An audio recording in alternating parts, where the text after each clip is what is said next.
दोस्तों, भारत और रूस के बीच ट्रेड रिलेशन काफी अच्छे चल रहे थे। भले ही वेस्टर्न कंट्रीज की ओर से रूस पर कई बैन लगा दिए गए, लेकिन फिर भी भारत उसके साथ ताबड़तोड़ ट्रेड कर रहा था। और ट्रेड में जहां तक बात पेमेंट की है, उसको लेकर भी आए दिन खबरें आ रही थी कि भारत और रूस रुपए और रूबल में ट्रेड करने के लिए बातचीत कर रहे हैं। भारत ने भी तेजी के साथ रूस से ट्रेड बढ़ाते हुए हर दिन करीब 20 लाख बैरल तेल खरीदना शुरू कर दिया। लेकिन तभी चीनी राष्ट्रपति शी जिनपिंग और पुतिन के बीच एक सीक्रेट मीटिंग होती है और खबर आती है कि रूस ने भारत को S-400 मिसाइल डिफेंस सिस्टम की डिलीवरी देने पर रोक लगा दी है। रुपए या रूबल में ट्रेड की बातचीत को सस्पेंड कर दिया गया है। और अचानक रूसी विदेश मंत्री सरगेई लावरोव ने शंघाई कोऑपरेशन ऑर्गेनाइजेशन के समिट में तीखा बयान दिया कि रूस के भारतीय बैंकों में अरबों रुपए पड़े हैं, वो इनका इस्तेमाल नहीं कर पा रहा। साथ ही कहा कि भारत रूस से रिश्ते तो रख रहा है, लेकिन उसके ऑप्शंस का भी मजा ले रहा है। ये दोस्तों वही लावरोव थे जो यूक्रेन युद्ध से पहले पाकिस्तान से प्यार की पींगे भिड़ा रहे थे। तो दोस्तों, आखिर रूस चाह क्या रहा है? क्या चीन ने कोई गणित कर दिया है, या फिर अमेरिका ने कोई पंगा कर दिया है, या फिर रूस क्या भारत को ब्लैकमेल कर रहा है? यूक्रेन युद्ध में जिस रूस के लिए दुनिया से लड़ गया था भारत, जिस रूस के तेल को खरीदकर भारत ने मचा दिया बवंडर, अब रूसी तेल पर पुतिन ने भारत को क्यों दिया धोखा? पहले रोका S-400, अब क्यों तेल सप्लाई रोकने लगा रूस? दोस्तों, आपको याद ही होगा कि पिछले साल फरवरी में यूक्रेन युद्ध के बाद जब अमेरिका और यूरोप ने रूस पर 10,000 से ज्यादा बैन लगा दिए, रूस के तेल पर $60 प्रति बैरल का प्राइस कैप लगा दिया, यूएन में उसके खिलाफ लगातार प्रस्ताव लाए गए, तो ठीक उसी दौरान भारत वो देश था जो पूरी दुनिया से रूस के खातिर लड़ भिड़ा। अमेरिका और यूरोप की दादागिरी को धड़ाम करते हुए रूस से दे दनादन तेल खरीदने लगा। अब रूस की इकोनॉमी को सहारा मिला तो उसने एक ही झटके में भारत के साथ गद्दारी क्यों करना शुरू कर दिया? क्या भारतीय तेल कंपनियों की कमाई से रूस को भी मिर्च लग गई है, या फिर चीन ने यहां पर कुछ अड़ंगा लगा दिया है? क्योंकि एक तो रूस ने भारतीय तेल कंपनियों के 3200 करोड़ रुपए रोक डाले हैं, दूसरा साफ साफ कह दिया कि भारत के बैंकों में उसके रुपए पड़े हैं, पहले वो निकालने पड़ेंगे, तब तेल की सप्लाई या फिर बाकी चीजों पर कुछ करेंगे। तो क्या रूस अब भारत को अंदर खाने ब्लैकमेल कर रहा है? और मोदी सरकार इस दौरान क्या कुछ कर रही है? दोस्तों, ये पूरा मैटर हम समझने वाले हैं। दोस्तों, रूस से भारतीय तेल कंपनियों को करीब $400 करोड़ डिविडेंड के तौर पर मिलने हैं। भारत की तेल कंपनियां हैं ओएनजीसी, ऑयल इंडिया, बीपीसीएल और इंडियन ऑयल। इन्हें रूस की ओर से डिविडेंड इसलिए मिलना है क्योंकि इन तेल कंपनियों के पास रूसी ऑयल और गैस प्रोडक्ट्स में हिस्सेदारी है। इन्होंने इनका शेयर खरीदा था और अब जब डिविडेंड मिलने की बात आई तो इनका पैसा रूस में ही अटक गया है। रूस इनका पैसा देने का नाम ही नहीं ले रहा। ऊपर से जो रुपए और रूबल में ट्रेड करने पर बातचीत जारी थी, वो भी रूस ने सस्पेंड कर दी है। रूस ने रुपए में भारत से पेमेंट लेने से इनकार कर दिया है। अब आप ये कहेंगे कि भाई ये रूस कर क्या रहा है? एक तो भारत बुरे वक्त में उसके साथ खड़ा है, ऊपर से ये रूस खुद अब अकड़ दिखाने लगा है। जो पहले हमारी तेल कंपनियों के पैसे नहीं दे रहा, फिर रुपए में ट्रेड की बात से भी मना करने लगा है। तो दोस्तों, इसके पीछे एक साथ कई झोल हैं जो आपको मैं एक एक करके बताने वाला हूं। इसमें सबसे बड़ा एंगल चीन का है। चीन नहीं चाहता कि भारत और रूस की दोस्ती गहरी हो, लिहाजा रूस पर दबाव बना रहा है, या ठीक से कहे तो उसे ब्लैकमेल कर रहा है। क्योंकि आज की डेट में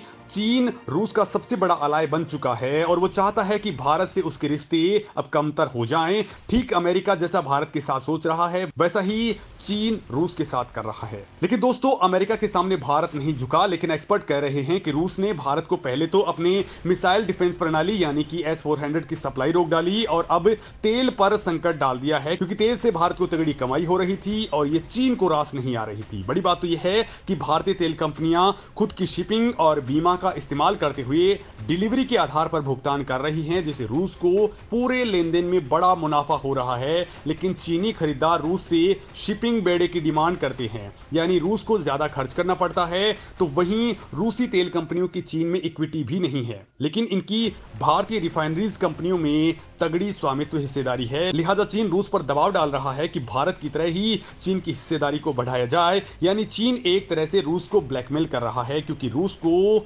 चीन सबसे ज्यादा एक्सपोर्ट करता है, उसके साथ में उसका डिफेंस अलाय बना हुआ है। रूस भारत का बड़ा क्रूड ऑयल सप्लायर भी बना हुआ है, लेकिन यहां पर भारत के साथ कंपटीशन के मैदान में चीन ही मौजूद है, क्योंकि भारत अगर बड़े लेवल पर रूस से तेल खरीद रहा है तो चाइना भी बहुत पीछे नहीं है। भारत ने अप्रैल में करीब 17 लाख बैरल तेल प्रतिदिन खरीदा, तो चीन ने भी रूस से 13 लाख बैरल पर डे के हिसाब से तेल खरीदा। मतलब दोस्तों खबर यह है कि चीन अपनी इस क्वांटिटी को अब आगे बढ़ा लेना चाहता है और इसीलिए ये पूरा का पूरा झोल सामने आ रहा है। तो वहीं दोस्तों भारत और रूस की दोस्ती के बीच दरार डालने में अमेरिका का भी तगड़ा एंगल है। अमेरिका नहीं चाहता कि रूस के साथ भारत की दोस्ती यूं ही परवान चढ़ती रहे।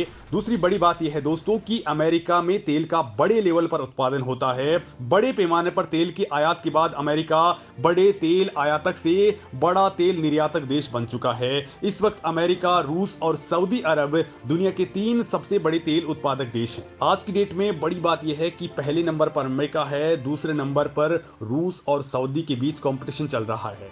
अमेरिका भारत को अपने तेल को एक्सपोर्ट करता है, लेकिन दोस्तों वो भारत को बहुत महंगा पड़ता है। रूस वाला तेल Saudi Arab, UAE, Nigeria, Kuwait, Mexico, Oman और ब्राजील के मुकाबले बहुत सस्ता पड़ता है। इस वक्त भारत को केवल 2 ही तेल सस्ते पड़ते हैं, पहला रूस और दूसरा ईरान। और दोस्तों यही अमेरिका नहीं चाहता कि रूस भारत को सबसे ज्यादा तेल की आपूर्ति करे, लिहाजा वो लगातार मोदी सरकार पर प्रेशर बना रहा है। हालांकि मोदी ने इस मामले में अमेरिका की एक भी बात नहीं सुनी, लेकिन इस पूरे मामले में एक और एंगल आता है, वो ये है कि भारत रूस से इंपोर्ट ज्यादा करता है और एक्सपोर्ट बहुत ही कम करता है। अब अगर ऐसे में रूस भारत के साथ रुपए और रूबल में सेटलमेंट को लेकर के एग्री हो जाता है तो रूस के पास रुपए के ढेर लग जाएंगे। मतलब दोस्तों भारतीय बैंकों ने जो रूसी बैंकों में वोस्टो अकाउंट खोले हैं वहां पर रुपए में पेमेंट को लेकर के तेल खरीदा जा सकता है, लेकिन दिक्कत यहां पर यह है कि भारत की तरफ से तेल खरीद में तेजी के बाद रूस के पास रुपयों का अंबार लगना तय है, लेकिन वो इसका इस्तेमाल भी नहीं कर पाएगा क्योंकि रूस से भारत ज्यादा इंपोर्ट नहीं करता है। इस लिहाज से रुपए के रूप में सालाना रूस के पास 40 अरब डॉलर जमा हो जाएंगे। दोस्तों इस वक्त रुपए को इंटरनेशनल करेंसी बनाने की कोशिशों में भारत सरकार तेजी से जुटी हुई है, लेकिन ग्लोबल एक्सपोर्ट में इंडिया की हिस्सेदारी केवल 2% की है।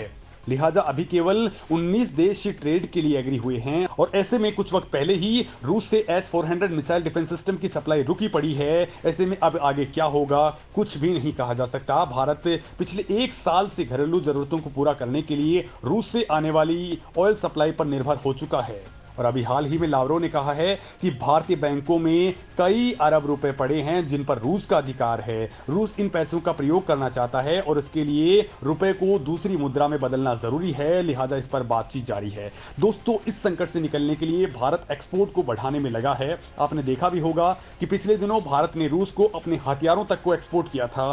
भारत अरबों रुपए का भुगतान रूस को चीनी युआन में भी कर सकता है, लेकिन यहां पर एक बड़ा पेंच ये है कि रुपए को चीनी युआन में बदलने से काफी लागत बढ़ जाएगी और इससे चीनी युआन रुपए के मुकाबले बहुत मजबूत भी बनेगा। लिहाजा दोस्तों भारत ऐसा नहीं करना चाहता और इसी वजह से भारत की रुपए में सेटलमेंट की सभी कोशिशें लगातार नाकाम होती जा रही हैं। वहीं रूस ने बड़े हथियारों और दूसरे सैनिक हथियारों की सप्लाई पर भी रोक लगा दी है, क्योंकि रूस को पेमेंट का भारत के पास जो मैकेनिज्म है उस पर अमेरिका ने प्रतिबंध लगाए हुए हैं।